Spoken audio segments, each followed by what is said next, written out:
Hi friends, പുതിയൊരു വീഡിയോയിലേക്ക് എല്ലാവർക്കും സ്വാഗതം. നമ്മുടെ വീട്ടിലൊക്കെ റോസാപ്പൂക്കൾ ഇങ്ങനെ കൊലകൊലയായിട്ട് വിരിഞ്ഞു നിൽക്കുന്നത് കാണാൻ നല്ല രസമാണല്ലേ. നല്ല കൊലകൊലയായിട്ടാണെങ്കിൽ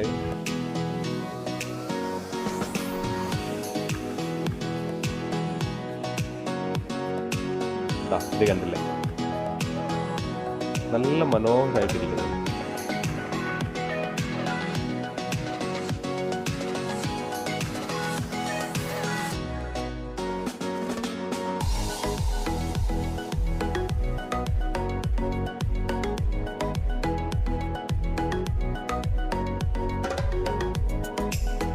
എന്നാൽ ഈ പൂക്കള് വിരിയാതെ മൊട്ടുകളൊക്കെ കരിഞ്ഞുണങ്ങി പൂക്കൾ പകുതി വിരിഞ്ഞ് ഒരു രസമില്ലാതെ ഇങ്ങനെ നിൽക്കുന്ന കാണാൻ മഹാബോറാണ്. ഇത് കണ്ടില്ലേ, വിരിയാൻ നിൽക്കുന്ന മൊട്ടുകളാണ്, എല്ലാം കരിഞ്ഞ് ഇങ്ങനെ നിൽക്കുന്ന കാണാൻ കഴിയും.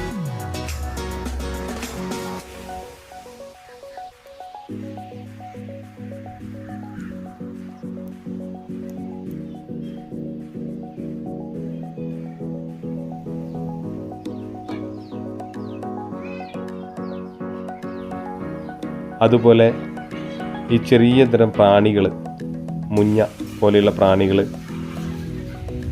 ഇതിനെ നീര് ഊറ്റി കുടിച്ച് പൂക്കൾ വിരിയാൻ സമ്മതിക്കുകയില്ല.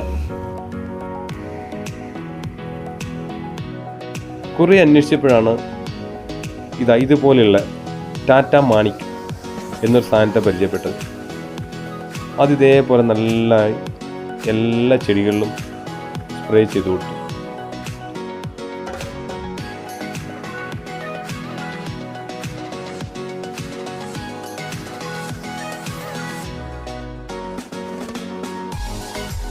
നല്ലൊരു മാറ്റം എന്ന് പറയട്ടെ. പിന്നെ വന്ന മൊട്ടുകളൊക്കെ കണ്ടില്ലേ, വിരിയാൻ തുടങ്ങി. നല്ല കൊലകൊലയായിട്ട് മൊട്ടുകൾ വരുന്നതെല്ലാം പൂക്കൾ പടിപടിയായിട്ട് വിരിഞ്ഞ് വിരിഞ്ഞ് ഒരു പൂക്കൾ പോലും കരിഞ്ഞു പോവാതെ നല്ല രീതിയിലുള്ള ഒരു റിസൾട്ട് നമുക്ക് കിട്ടി. ഇത് കണ്ടില്ലേ, കൊലയെല്ലാം പൂക്കൾ വിരിഞ്ഞ് വിരിഞ്ഞ് വരുന്ന കണ്ടില്ലേ.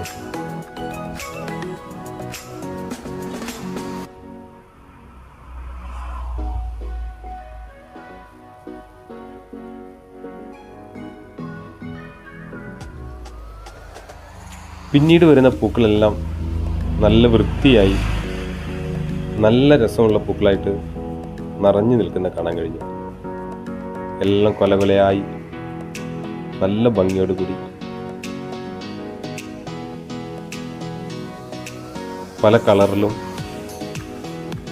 പല വെറൈറ്റിയുമായുള്ള പൂക്കൾ നമ്മുടെ വീടിൻ്റെ മുന്നിൽ ഇങ്ങനെ നിൽക്കുമ്പോൾ അതൊരു രസം തന്നെയാണ്.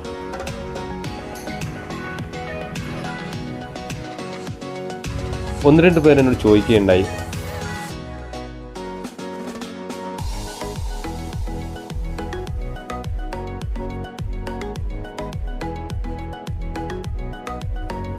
ഈ പൂക്കൾ കരിഞ്ഞു പോകുന്നതിന് എന്താ ചെയ്യേണ്ടതെന്ന്. അവർക്കൂടി വേണ്ടിയിട്ടാണ് ഈ വീഡിയോ ഞാൻ ചെയ്തിരിക്കുന്നത്. ഈ വീഡിയോ എല്ലാവർക്കും ഇഷ്ടപ്പെട്ടെന്ന് വിശ്വസിക്കുന്നു. Okay, thank you.